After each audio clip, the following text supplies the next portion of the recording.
as a community. Okay, without further ado, I would like Rebecca to take over. And again, thank you, Rebecca, for being here. Thank you for having me. I'm going to share my presentation with y'all.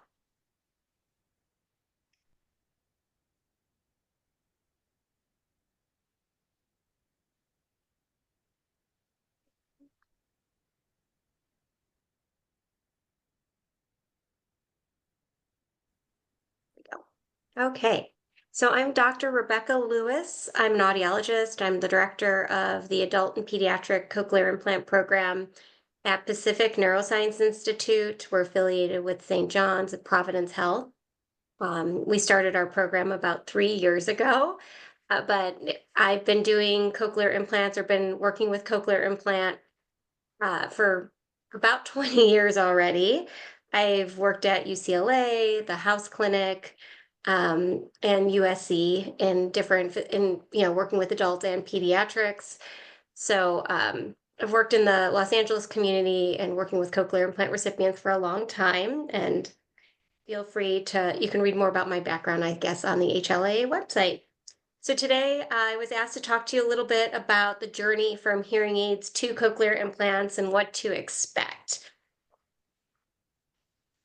So today I hope you walk away with a better understanding of when to get a cochlear implant evaluation, generally who is a candidate for a cochlear implant, how cochlear implants work, the realistic expectations associated with cochlear implantation, the activation day, which I always get a lot of questions about, and the follow-up involved. So if hearing aids don't provide enough benefit, we usually hear people say things like, my hearing aids don't work. I'm feeling more and more isolated. I find myself nodding along in conversations, even if I don't understand what's happening. And if this is all happening with properly fit hearing aids, then we know that hearing aids are likely not giving enough benefit. So we made a little flyer for some of our, primary care offices and audiologists in the community that talks a little bit about, we're trying to help, increase awareness of when to get a referral for a cochlear implant. So basically, if someone has well-fit hearing aids and they're frequently asking people to repeat themselves, they're avoiding social events, they're struggling to communicate and to engage with the community, then it's not a bad idea to go get a cochlear implant evaluation. Cochlear implant evaluations don't mean that you're rushed off to surgery. It's really just an opportunity to learn more about your hearing, your health, and to know what options are available to you in that moment or in the future. So cochlear implants do work, they can help. They basically bypass the damaged hearing system, and they have two parts. There's a part that's implanted, and there's a part that you wear on the outside. So obviously it's a misnomer that some people come in and think that the implant's totally under the skin. There's a part worn on the outside, and there's a part that the surgeon implants. So just to start the conversation of how a cochlear implant works, I want to talk to you a little bit about how our ears work. Sound waves travel in the ear canal. They vibrate the eardrum and the middle ear bones, and then that creates fluid movement in the cochlea. So this snail-looking structure is the cochlea, that's our hearing organ. And when the fluid in the cochlea moves, there's little cells, and those cells get sheared and they cause an action potential, which sends a signal down the auditory nerve, telling our brain that there's sound. What's really amazing about our cochlea is that it's tonotopically arranged. And basically that means that if you unrolled the spiral of the cochlea, it would be like a piano going from high frequencies to low frequencies, or high pitched tones to deep tones. So a cochlear implant can capitalize on that organization of the cochlea, because we can thread that implant all the way into the cochlea so that patients who get a cochlear implant can hear high frequencies to low frequencies. So you still get that whole spectrum of hearing. So this is a Med-El video, but I just like the animation. I like all three manufacturers. We'll get to that later, but this animation I think is really great to really show you how a cochlear implant works. So again, there's an internal electrode and receiver stimulator, and then there's a part worn on the outside. I'm going to zip it along a little bit to get to the highlights. So there's a part worn on the outside, and then the implant is just under the skin, but over the skull. This is nowhere near your brain. It's not brain surgery. I get asked that a lot. So the receiver stimulator is under the skin, and then the electrode array is delicately threaded into the cochlea. So now, instead of cells, stimulating the auditory nerve, we have electrical contact stimulating the auditory nerve. I'm going to move it a little bit. So this is what the cells look like in the cochlea when they're moving, they're working, and the neural fibers that are connected to these cells are getting stimulated routinely. When there is hearing differences or hearing loss, those cells you can see are not working properly and the nerve is not getting stimulated. So that's what causes distortion or hearing levels to change.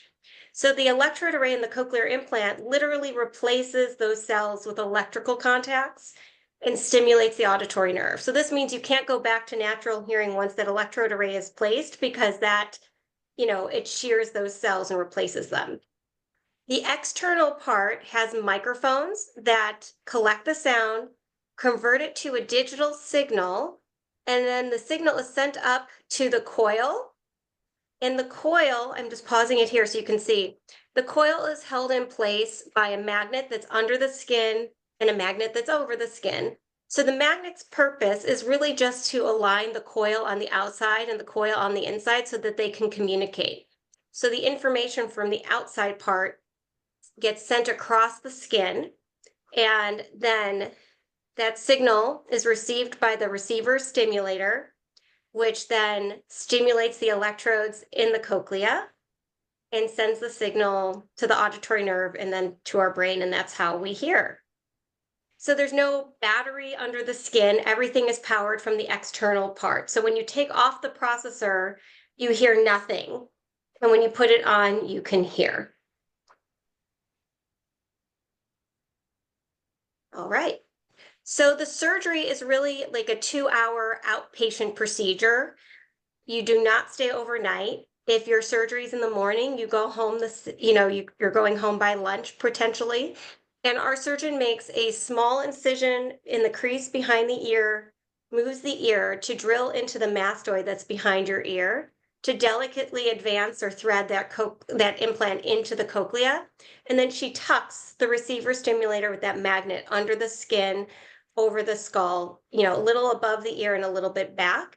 And she uses dissolvable stitches to sew the ear right behind there. So there is some swelling. Sometimes there's some sounds or some taste differences after the surgery, but that usually resolves by the time we turn on the implant. And basically at our center, we're using, very evidence-based practices. We're activating the cochlear implant within a week after surgery. So, we can even activate same day for some of our patients that come in from, other states or other places. But basically a week after surgery, you come back and see me. You have your backpack worth of equipment. So basically at our center, you get 2 processors for 1 ear. And you get the backpack with all the goodies at the day of the surgery. So you bring it home. We hope that we can schedule you a meeting with the manufacturer before the activation so you can learn, just how to charge your batteries, for example, so that when you come into the office, it's not as overwhelming the day of the activation. We also ask that people, remember, write down their Apple passwords and things like that so we can set up any apps or any devices that they want to connect to their implant. So you come in a week after the surgery and we turn on the implant for the first time. And then people come back 3 weeks later for reprogramming, which is called mapping with a cochlear implant, because we're mapping electrical current to all the electrodes. So the 3-week visit is actually my favorite visit. The activation, we see a lot of different outcomes, and we'll talk about that in a little bit. But the 3-week visit, after the brain has adapted to the sound a little bit, Most patients are very successful and very happy when they leave my office after the 3-week visit because we can remap the processor to sound even better. And usually we see, people pretty thrilled with how that sounds after that 3-week. And then we have people come back at a 3-month follow-up visit, and we repeat some of the tests that we did before they got the implant. And on average, we see really good outcomes by 3 months. And then really, we just see patients once a year after that for follow-up. That works for 80% of people. Of course, there's patients that want to come in more often or need to because of, for that 20% that have slightly more complicated situations. We see them more. And we're always there to support. But we found, and this is evidence-based, that with modern mapping techniques and technology, we really don't need to see patients as often as we used to when I started working in cochlear implants. So really, it's only a commitment of 3 visits in the first 3 months, and then annually for most people. So what to expect at that cochlear implant evaluation? At our center, when you come in for a cochlear implant evaluation, it's a 2-hour visit. I know that's a lot, but sometimes we repeat the hearing test if it's, over 6 months old, or if we're just feeling like some of the information is missing from the test. But, so we might repeat the hearing test, and then we validate hearing aids. So we make sure that the hearing aids are programmed correctly for your hearing levels based on the most recent hearing test. And we actually test you in the booth with hearing aids on your ears. So that might not have been done for you, with traditional hearing aid use. But for cochlear implant evaluation, we do 1 year at a time, and we look at your ability to repeat words and sentences with a hearing aid on. And that basically tells us if you're a candidate and if we'll get insurance coverage based on, what we see and with those results. We also have you complete some questionnaires because we know, your life is not represented by the test booth. So we want to see how you're functioning with hearing aids in the real world. Often tinnitus is pretty significant for some of our patients. We want to look at the level of tinnitus people have. And really, the cornerstone of this whole process is the counseling during this visit. And you do get an avalanche of information at this evaluation. So I always encourage people to bring a support person if they have someone available. I've even had, patients, have a cousin, a sister, children Zoom in or FaceTime into my visits so that I can talk to, with technology now, we can bring people in that can't physically be in the room with us. So it's always nice to have another set of ears because there's a lot of information. It's not the last time you'll get the information, but it's the first time and it can be a little overwhelming. But we talk about realistic expectations, basically what I've just gone over, how a cochlear implant works, the difference between acoustic hearing through hearing aids and electrical hearing through a cochlear implant, and then, the rehab and maintenance necessary with a cochlear implant. And then we look at the different manufacturers to choose the best one for each patient.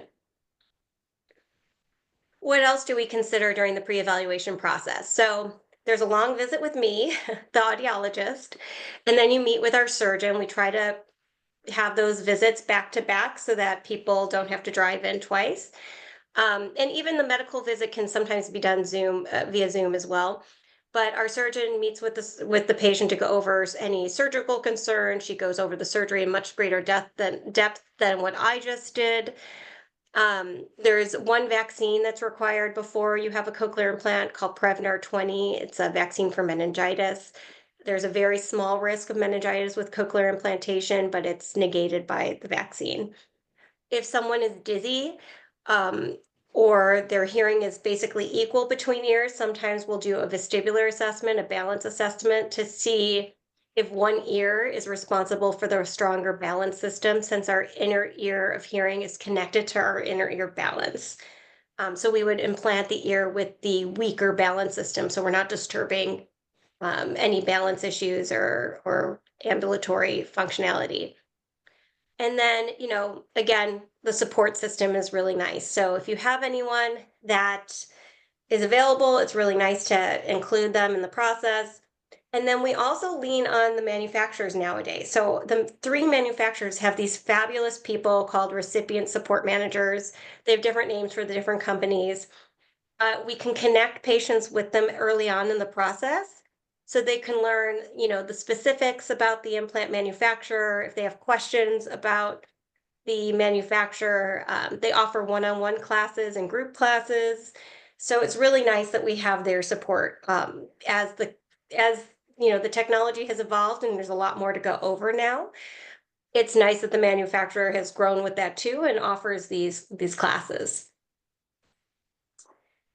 Okay, so who gets a cochlear implant? Who is a candidate? It might surprise you. Candidacy has dramatically expanded over the last 20 years. Um, there is no age limitation to getting a cochlear implant whatsoever. We implant babies as young as 5 months old at our center, and we've implanted patients in their hundreds. The 102 is our oldest patient. So there is no age limitation on a cochlear implant.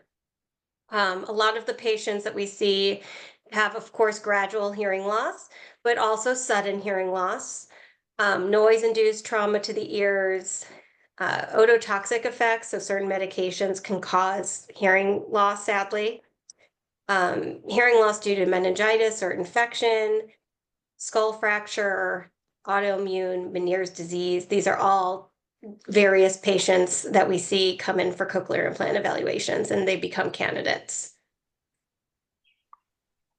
Just to refresh, in case anyone hasn't seen their audiogram in a long time, this is a functional audiogram. I like it because it does show, where speech sounds are on the audiogram and different environmental sounds. So across the horizontal axis are the different tones, so bass tones to high frequency treble tones. And the vertical axis shows soft to very, very loud. The speech banana is this gray area, and the speech banana is basically just where speech sounds are if you're not yelling or whispering. So if you're speaking at an average level. So if we plotted a hearing loss that looks like this on the audiogram, this patient is missing all of these consonant sounds. So it's really hard to, understand speech and language with just really hearing some of those vowel sounds. So when we look at these audiograms, just to give you an idea, you don't need to know how to read an audiogram. I just wanted you to see that this is more of a traditional candidate. It used to be that you had to have really bad hearing in both ears to get a cochlear implant. But now we can implant patients with asymmetric hearing loss. So some hearing loss in one ear and poor hearing in the other, or even no hearing in one ear, but normal hearing in the other ear. So the candidacy has really expanded. It's really based on how someone is functioning with their hearing aids rather than numbers on an audiogram. So we know that cochlear implants now will guarantee you basically access to sound. I can pretty much tell patients that I can get their audiogram to look great. The part that takes time, patience, and practice is understanding what you're hearing with a cochlear implant on. There's no decrease in hearing as you get older with a cochlear implant because these are not cells that are getting damaged with time. These are electrical contacts. So there's no decrease in hearing. If you get a cochlear implant in your 50s, you'll hear well in your 90s. There's no decrease in hearing over time. Now cochlear implants are waterproof, so you can enjoy, playing in the pool, going to the beach with your family and friends, and be able to communicate and hear them. They also offer remote microphone technology. So in that backpack I mentioned, you also get these accessories, and one of them is a remote microphone. So that, like, let's say you're in a restaurant and you have a really hard time hearing your spouse. They would wear the microphone, and the microphone would stream directly into your cochlear implant. And sometimes the hearing aid as well, if you have one of each or two cochlear implants, so that you can hear the individual you're talking to over all the background noise, which is really nice. And they all have apps. So, they often come with a remote control if you're not a person that likes to use a smartphone, but most people like to use the remote control on the app on the phone because you don't have to carry as much along with your phone. And it can adjust volume, settings. You can do device checks to make sure your device is working. It even tells you how much battery life is in your processor. So the apps are really nice. All patients, based on, because we're so careful when we do our implant evaluations, all patients do better than they did with hearing aids. The degree of how much better they do, we'll talk about in a moment, but based on our test results, we usually only implant patients if we can pretty much be confident that they're going to do better than they did with their hearing aids. Um, the cochlear implant also can improve tinnitus if that's a really significant factor, and localizing sound if this is restoring hearing to two ears, because we use microsecond timing cues between the ears to identify location of a sound, and if we're restoring hearing, that really makes a difference. So some of the realistic expectations, there's standard surgical risks with the procedure. They're very minimal. Usually patients are back to their normal routine within a day or two after surgery. That's what, we're at with the softer, more, or the less invasive surgical techniques that we're using now than when we started with cochlear implants, where they did a giant incision and all of that. Uh, Patients bounce back very quickly after surgery, and the swelling is a lot less than it used to be. There is rehabilitation after a cochlear implant. The number one prognostic indicator of doing well with an implant is wearing it at least 12 to 15 hours a day. That gets most patients 60 to 70% of the way they want to get to their goals. The other part is doing some listening practice, some listening rehab. And rehab can be as simple as reading out loud to yourself, so you see the words and hear that in your ear at the same time, so your brain is making those connections, or streaming an audiobook and reading along. Also, the manufacturers make really helpful apps for rehab, so if you like to see your progress and see your skill develop over time, these apps are really great because they start at a really simple level, detecting speech versus environmental sounds, and then finally getting into determining and discriminating speech. Um, Communicating on the phone is more challenging in the beginning than later on, because the phone signal's compressed and then it's going into your new electronic ear. So you have to give yourself some grace and some patience with the phone sometimes with the cochlear implant. Nowadays, with FaceTime, and there's caption phones and things like that, patients do much better on the phone than they used to. Music sounds different through a cochlear implant, unfortunately. The external processors are called speech processors because they've been designed to code and map for speech understanding. Music has a lot of nuance to it, and some of it is not translated as well through a cochlear implant as speech is. So lots of patients develop great appreciation for music, but some people are a little disappointed with how music sounds through a cochlear implant. And then, of course, there's loss of residual hearing in the implanted ear. So, but usually if we're doing this, there's not a lot to lose, or it's distorted enough where it's not useful hearing. So I told you we'd go into some of the predictors of success with cochlear implants. So patients do great if they have been wearing hearing aids. So if patients have not been wearing hearing aids and they haven't been able to hear for a long time, their brain hasn't been stimulated with sound. The auditory pathway hasn't been active.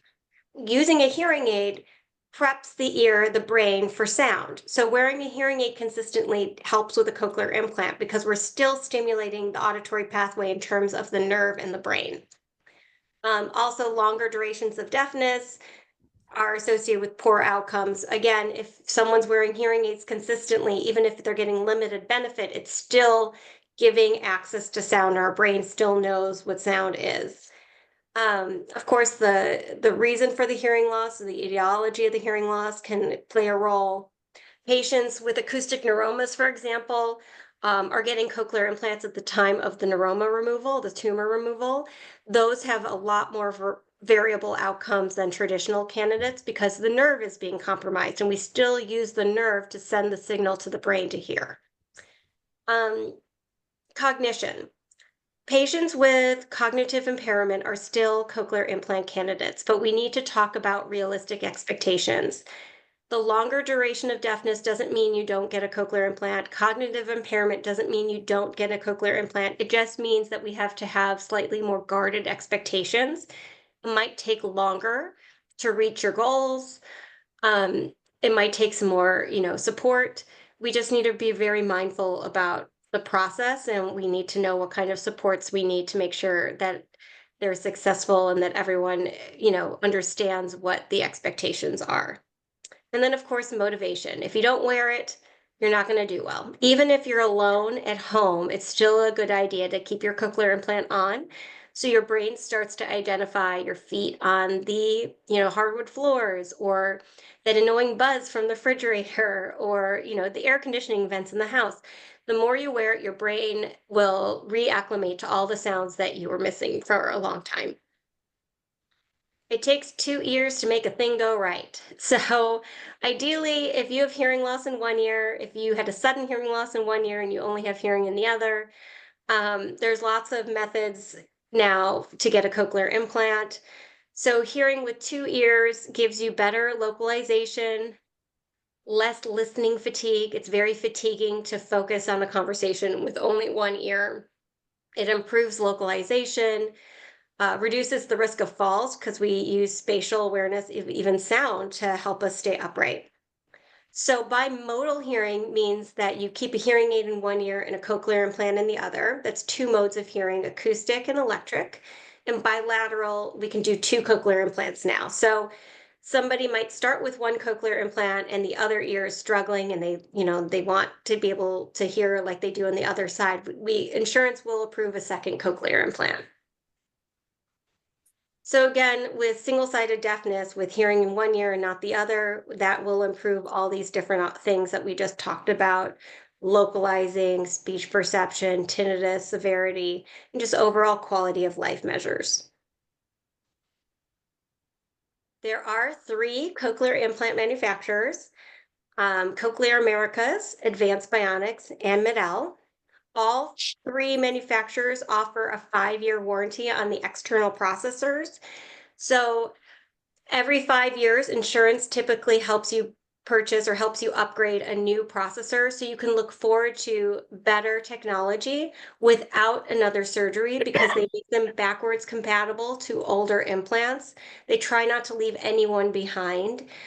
Sometimes it takes a little more time for them to get those upgrades if it's an older implant, but you can look forward to better microphones, better hearing every 5 years with more modern, smaller technology without another surgery.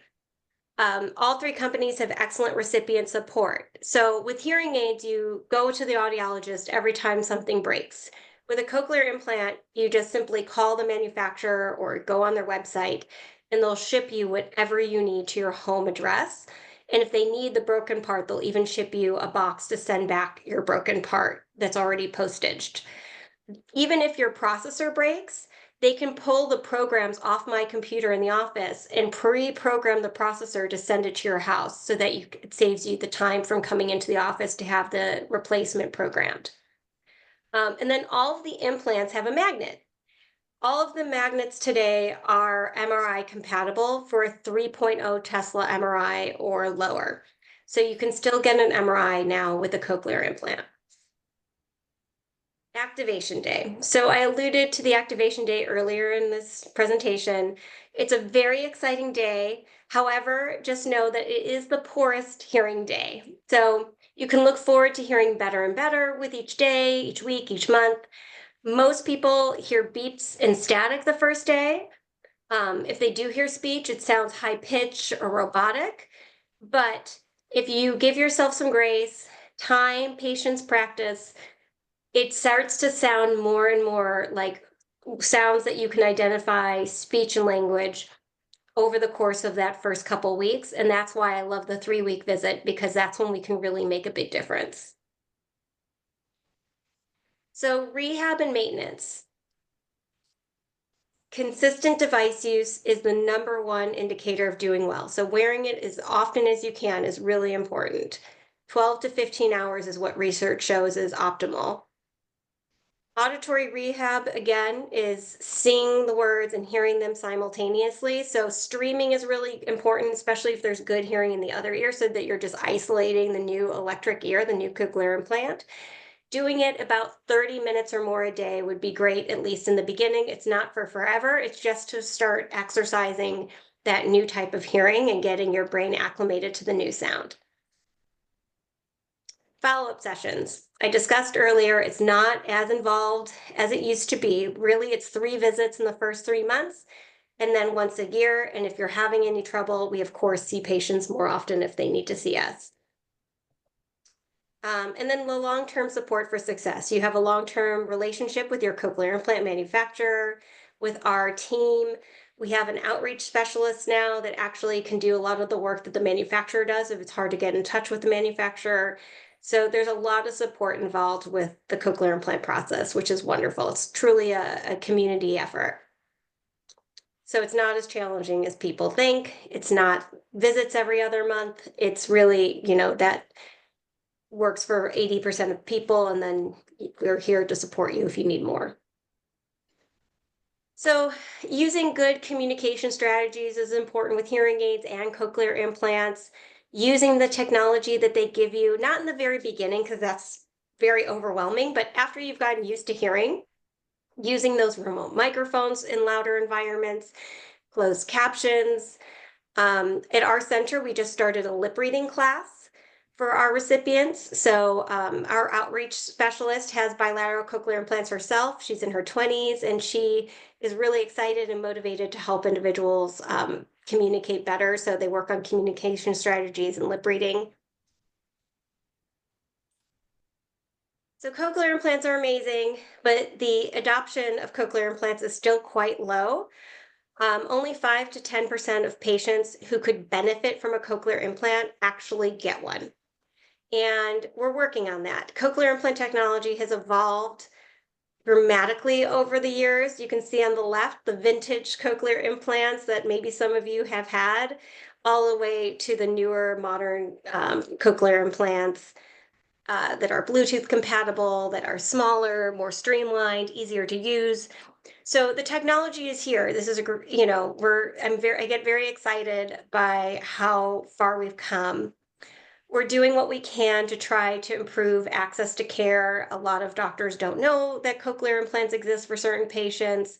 So our center has really been focused on outreach to primary care doctors, to even audiologists in the community that primarily work with hearing aids. They might not be aware of who's a cochlear implant candidate because they're doing such a great job at staying educated on hearing aids. So we're doing what we can. But if you know somebody who's struggling with their hearing aids, it might not be bad just to collect that information and see a cochlear implant center. Most of our patients tell me, I wish I had not waited. Why did I wait so long? That's the general consensus I get after somebody gets a cochlear implant. I mean, not everybody has success right away. Sometimes it takes a little time, but most people wish they hadn't waited. This is our awesome cochlear implant team at Pacific Neuroscience Institute. Dr. Courtney Volker is the surgeon I work with. She is amazing, and she's not only a very, very talented surgeon, she has the best bedside manner I've ever seen. People love her. Chester Griffiths is one of the founders of Pacific Neuroscience Institute that's really established in brain health.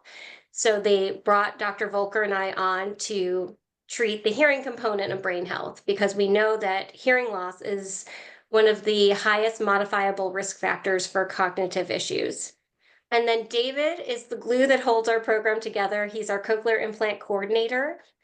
He is the person that you talk to. He schedules all the appointments for the first year, and people, he's just a wonderful human being. You will love him. And then Rose Angelica is our surgical scheduler and insurance guru. She makes sure people know exactly what their out-of-pocket costs will be if there are any, and gets them into surgery whenever is good for the patient. And I mentioned Matilda Tranberg. She's new to our team, and she's our cochlear implant outreach ambassador. So she works one-on-one with her patients, and she's also doing those lip reading courses and a lot in the community to raise awareness. And that is all I have for you today. So I am perfect timing. I am ready for questions.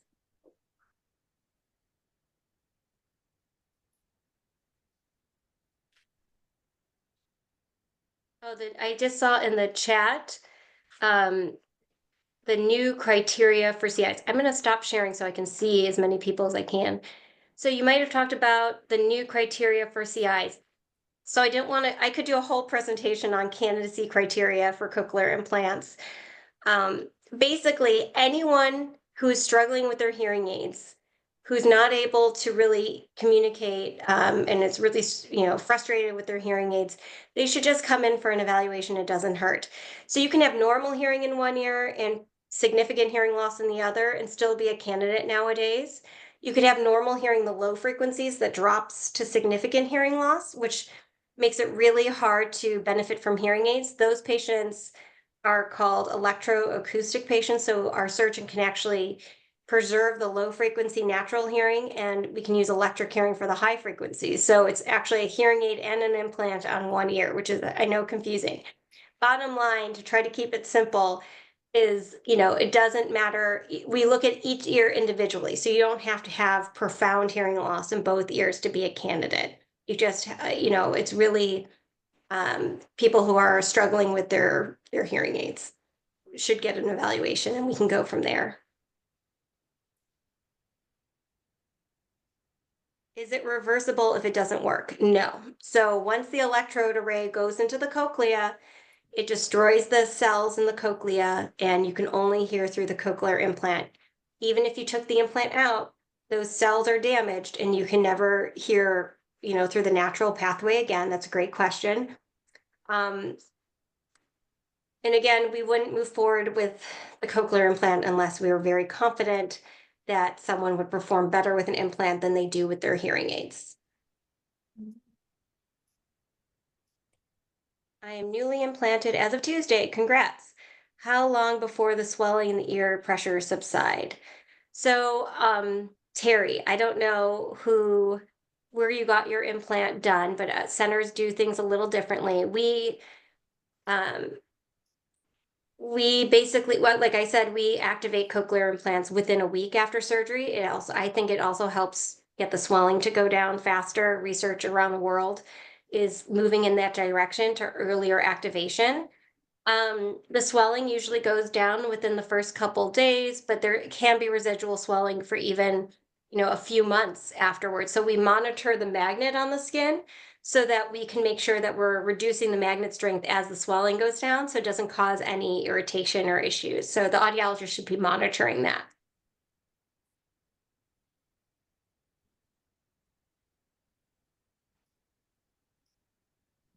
So while we're waiting for the next question, I just want to kind of throw out a question so that Rebecca can see what our audience looks like in terms of cochlear implants. So if you currently have a cochlear implant, please raise your hand, either using your reactions or using your hand. How many people at this meeting have a cochlear implant? Let me see how many people that is. One, two, three, four, five, quite a few people. There's still quite a few people off camera. Is it possible for you to join us? Um, okay. How many people are, so we can kind of see there's quite a few people who have cochlear implant. How many people are considering cochlear implant right now? Really think they may be candidate considering. Okay. I see at least one. Anyone else considering? Two. Okay. And I know Stephanie is probably somewhere on this list. Um, okay, and then do we have, I know we have at least three people who are kind of recent implants. So, is there anyone else? How many people have had an implant within the last 3 months or so? Hi, Wendy. It's Stephanie. I'm on my phone. I cannot get my camera to work. So sorry, you guys. But yeah, I am considering a cochlear implant. And Okay. I'm still trying to get my computer to get up. I've been trying to get on camera for half an hour or more. Mhm. Okay. Sorry, Well, you I'm guys. sorry that you're Okay. having trouble today. But anyway, I'm going to hand it back over um to Rebecca, but I just wanted to kind of get a sense of what we have here and who we have. Quite a few either candidates or people considering or newly implanted. It's very good to see Terry here this morning. She's the most recent that I know. I see Brenda, and I And think I saw Ramona as Ramona. well. Ramona's And on as well. She's pretty recent. yes, I mentioned Ramona, or I was getting to it. And so that's three people. Is there anyone else who's more recent within the last, 3 months or so? 90 days. Okay. So there we have it. We have quite a few users. We have people who are considering, and we have people who are been recently implanted. So quite a group. Okay.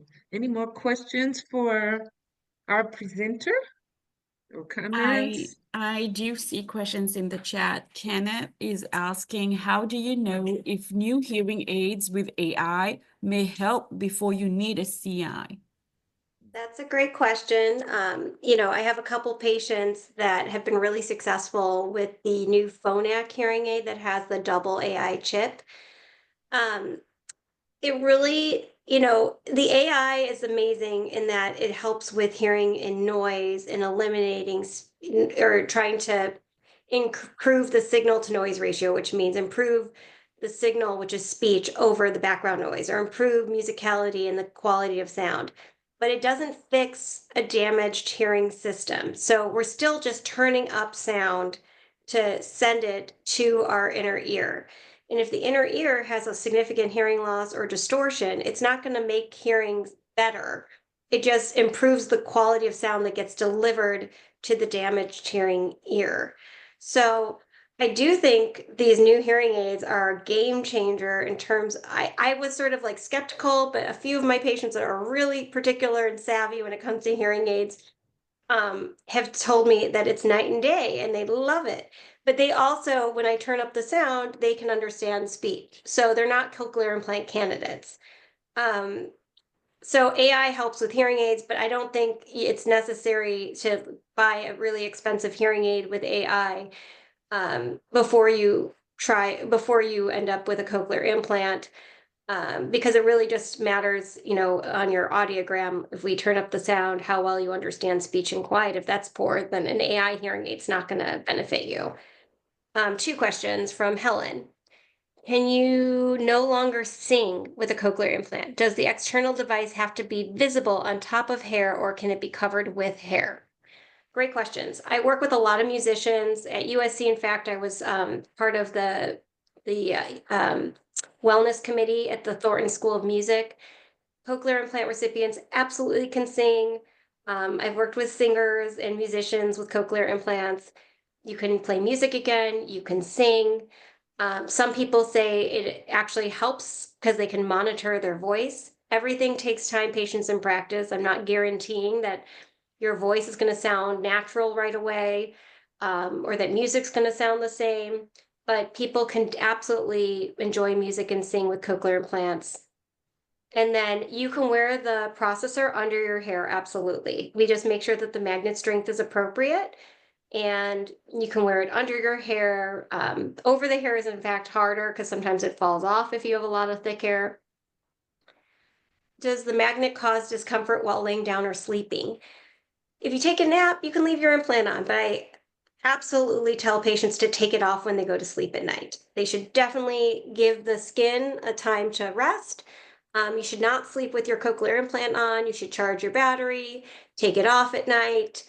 Um, and the skin should never get pink or red or show an impression on your head. So if you ask like a friend to take a photo of it and you look at it and it looks like there's a circle on your head or there's redness or swelling, you need to see the audiologist so they can adjust your magnet strength. It should never be that tight. It should feel like pull and like that it's on, but it shouldn't feel like suctioned or glued to your head. That's too tight. Um, I was told, Terry, I was told because I've had lifelong hearing loss, progressive and genetic, that my results might not be as good as someone with more recent hearing loss. I've been wearing hearing aids for 40 plus years. Can you comment? Yeah.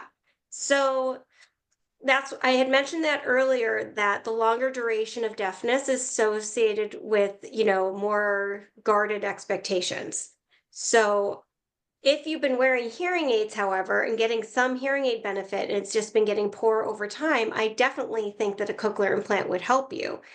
Um, it might take a little longer because I just depends. I need to know more about your history and your hearing loss and your hearing levels with hearing aids on. But if you've been wearing hearing aids, then I would suspect that you would do great with a cochlear implant. If someone had hearing loss since birth and they have not heard anything and they want a cochlear implant at 50 and they've never worn hearing aids, no, I won't do it.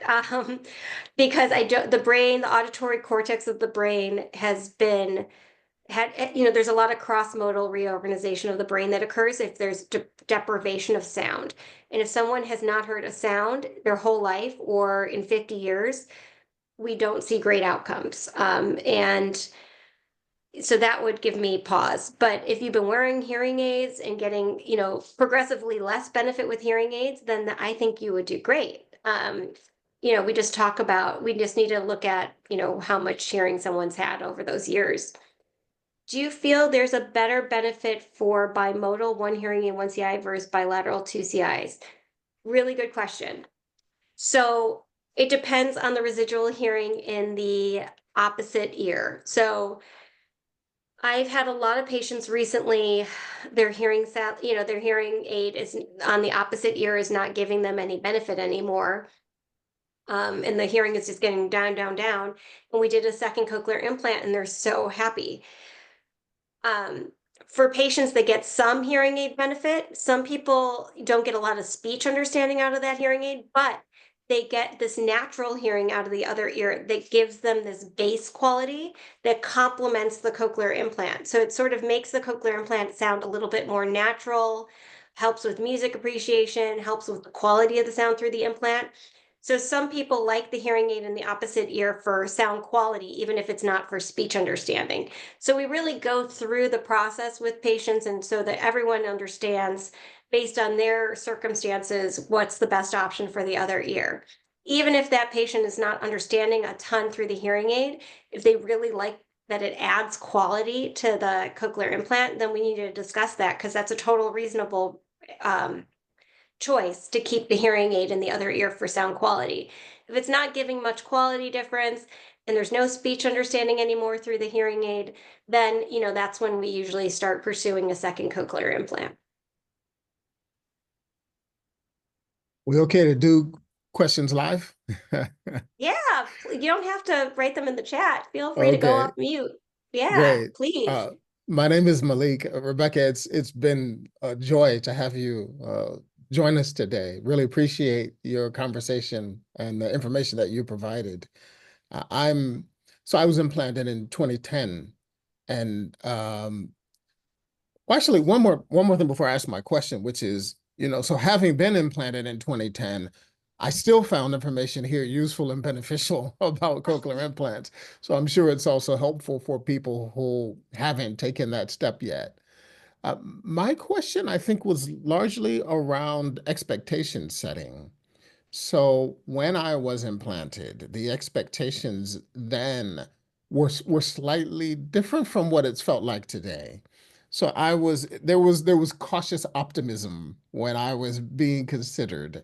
And they talked about how successful the implants have been, but they also very much talked about the fact that not everyone has the same results, not everyone has optimal results.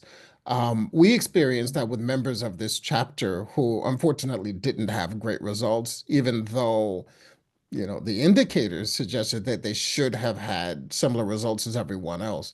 So for me, with all of that kind of cautious optimism, when I was activated, and I could understand speech the first day, it was like music was playing in the background. It was beautiful.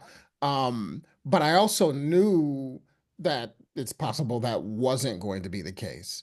So I just wonder about, it's been 15 years, so I know the technology has changed, everything has changed. I just wonder how, when you're talking to people about what to expect, how you balance helping people understand this could really be great for you, but also letting them know it doesn't have the same results for everyone, and being prepared to deal with that possibility.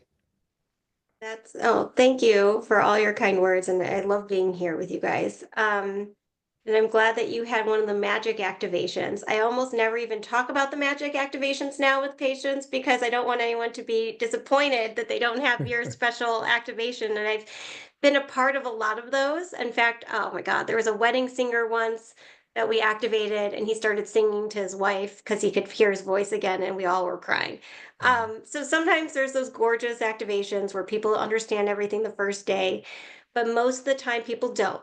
Right. People sometimes don't even hear words the first day, but it really, with a little patience, the brain really does start to understand what what all the sounds are again. And usually by the 3 week visit, when we remap at 3 weeks, is when I think is my favorite visit, because we usually can make it sound a whole lot better at the 3 week visit.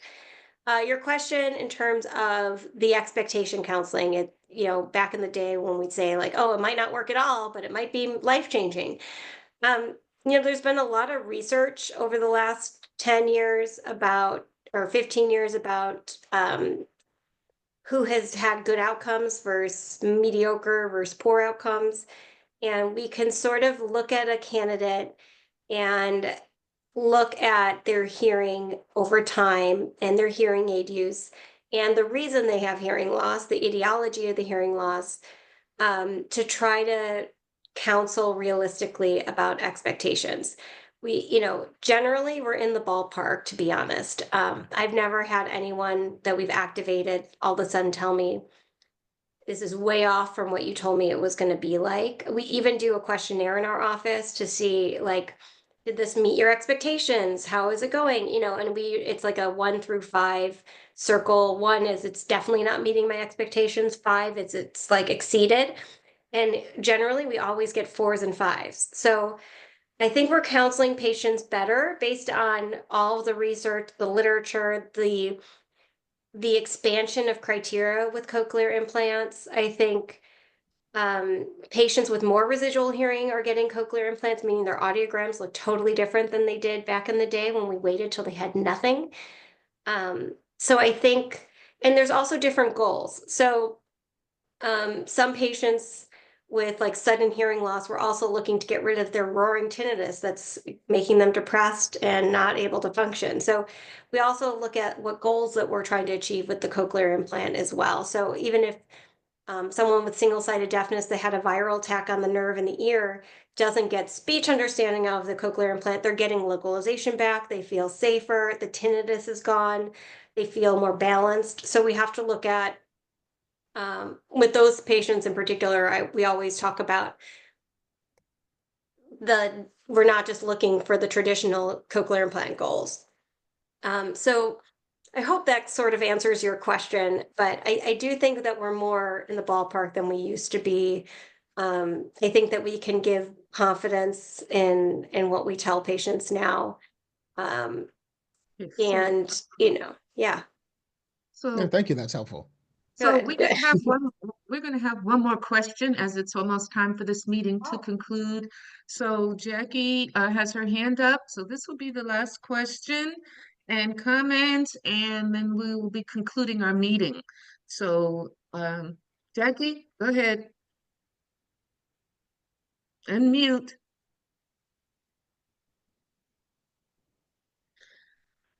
There it is. Okay. I don't really have a question, but just a comment. I am Rebecca's favorite patient. um for those that don't know, I have bilateral hearing loss. I was latent deaf. It happened about 10 years ago from radiation recall or from radiation treatment. Um when she talked about all like the mishaps and all that stuff. Yeah, I have all of them. But if you are looking to get a cochlear implant, Dr. Volker, and maybe I'm biased, but Dr. Volker is one of the most, it brings tears to my eyes because she was at CAC and then left. And I left CAC too because she is kind, she's compassionate, she helps you through every little thing. I mean, I was normal hearing up until 10 years ago. And 5 years ago is when I lost complete hearing. Like I went completely deaf in both ears. She did 4 surgeries on my ears. I had a cochlear side replaced 2 years ago. It still does not work, but I am the rare case. But if you need an amazing, caring, compassionate surgeon and audiologist, would be Dr. Volker and Rebecca, because I really don't know what I'd do without either one of them, being only a single-sided recipient. So they're amazing and they work, especially like with the care and everything that they get. They help you through everything, and it is totally worth it. I am one of the rare people, but like, go to them. And also I am a Cochlear America recipient. I used to have a Baja that was implanted 10 years ago. I got 2 cochlear implants. I have both Cochlear America. I've only done them. The TV remote, the TV streamer, the microphone, the apps that Cochlear America have are by far like amazing. And if anybody has any questions or anything, I'm not on the steering committee, but you can always reach out to me if you have any questions too, because I've been through it all. So that was just not really a question, just I just want you to know that they are fabulous doctors and you would not be disappointed. Well, thank you so much for sharing that with us, Jackie. I think that everyone is moved, and so, but again, this concludes our meeting. So I think that was a wonderful way to conclude it with someone who's truly been touched and moved by her implant and those who implanted her.